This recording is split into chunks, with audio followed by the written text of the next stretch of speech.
আগে ভিডিও করো স্কুলে ছেড়ে দিয়ে লেখাপড়ার দিকে বর্তমানে মন নেই, মাছের ভরে ব্যস্ত আছে। তাহলে ওর কার্যক্রমগুলো তো উল্লেখ করতে হবে না। এই যে মাছ ধরতেছে, আমাকে তো কাটে দিবা, ওর তো দিবা। হ্যাঁ, তারপরে ওই পাশে মাছ দিয়ে বেড়ে দিচ্ছে, গরুর গোয়ালি যে থাকবে আমি কি পারবেন না নেই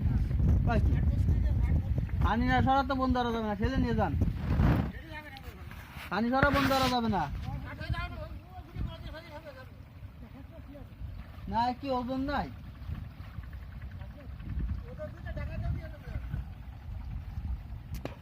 ঠেলে নিয়ে যাবে না,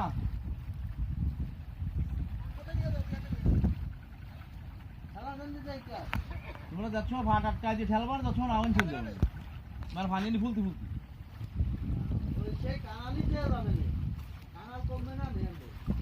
খানাল কমবে না, কমবে না।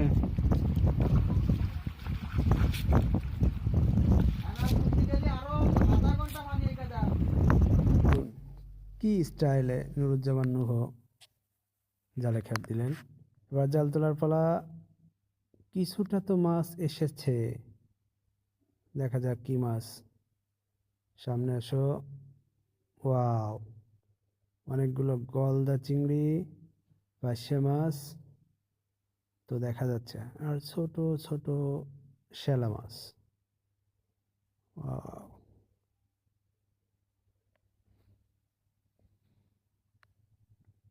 মাছ সংগ্রহে অংশগ্রহণ করছে যারা, তাদের আমি পেজ দেখাতে পারতেছি না, একটু পরে হয়তো দেখা যাবে।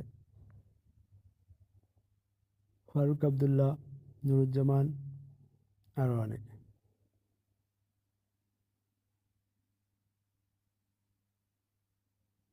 এবারে পার্শে মাছের সাইজগুলো একটু ছোট,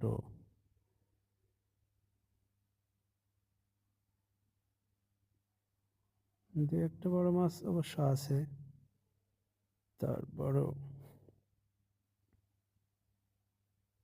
আমাদের দক্ষিণাঞ্চলের ঘেরে সম্মিলিত মৎস্য চাষ হয়। এই মাছের ভিতর তেলাপিয়া মাছ দেখা যাচ্ছে, ছোট ছোট ছেলা মাছ।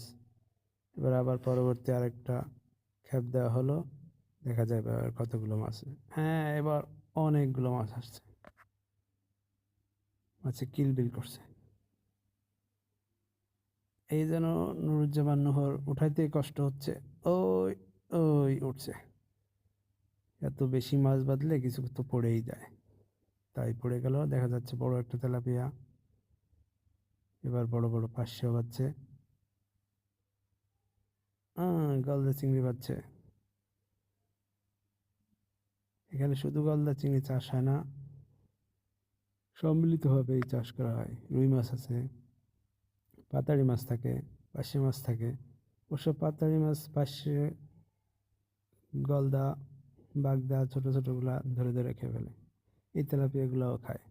তারপরে ওরা একে অপরের একসাথেই বড় হয়।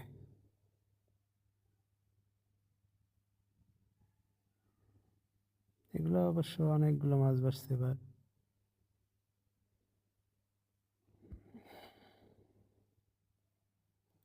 এই পার্শে মাছগুলা অবশ্য নদী থেকে আসছিল, মুক্ত জলাশয়ের মাছ এই ঘেরে উঠছে কার্টুনের মাধ্যমে। কার্টুন মিন্স পানি ঘেরের ভিতরে আনা হয়, একটা ভেড়ি কেটে পানি আসে, সেই পানির সাথে এই মাছগুলো আসছে। এই মাছগুলো ছোট ছোট অবস্থায় আসছিল, পোনা মাছ। এই পোনাগুলো এক সিজনে এতটুকু বড় হয়েছে। মাছের পরিমাণ বেশি আসাতে সাইজটা একটু ছোটো হয়ে গেছে। যদি কম আসতো তাহলে সাইজটা অনেক বড় হতো। এখানে কোনো খাবার দিয়ে মাছ চাষ করা হয় না, প্রাকৃতিক খাবারের মাছ, এবং অনেক সুস্বাদু এই মাছগুলা। সুস্বাদু এই মাছগুলা পেতে হলে আমাদের দক্ষিণাঞ্চলে বংলাতে যোগাযোগ করতে হবে।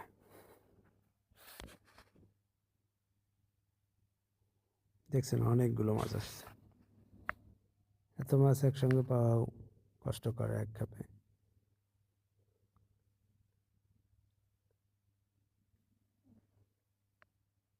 এখন একটু ছোট দেখাচ্ছে বা মনে হচ্ছে, কিন্তু আসলে এত ছোট না যতটা দেখাচ্ছে ক্যামেরায়।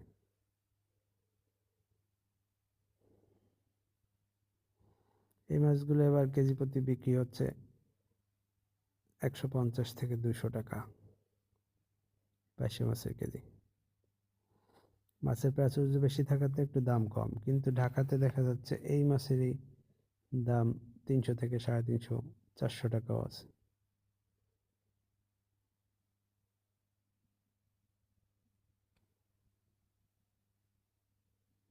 দেখছেন ওই ঝুড়ির ভিতরে কিছু মাছ আছে, এগুলোর নাম হচ্ছে ছোট ছোট মাছগুলো শ্যালা মাছ। খেতে খুবই সুস্বাদু, এগুলোও প্রাকৃতিক উৎস থেকে আসছে, নদী থেকে, পাশেই নদী ঘেরে, এই জন্য এখান থেকেই পাওয়া গেছে। ঠিক আছে, ধন্যবাদ সবাইকে সাথে থাকার জন্য।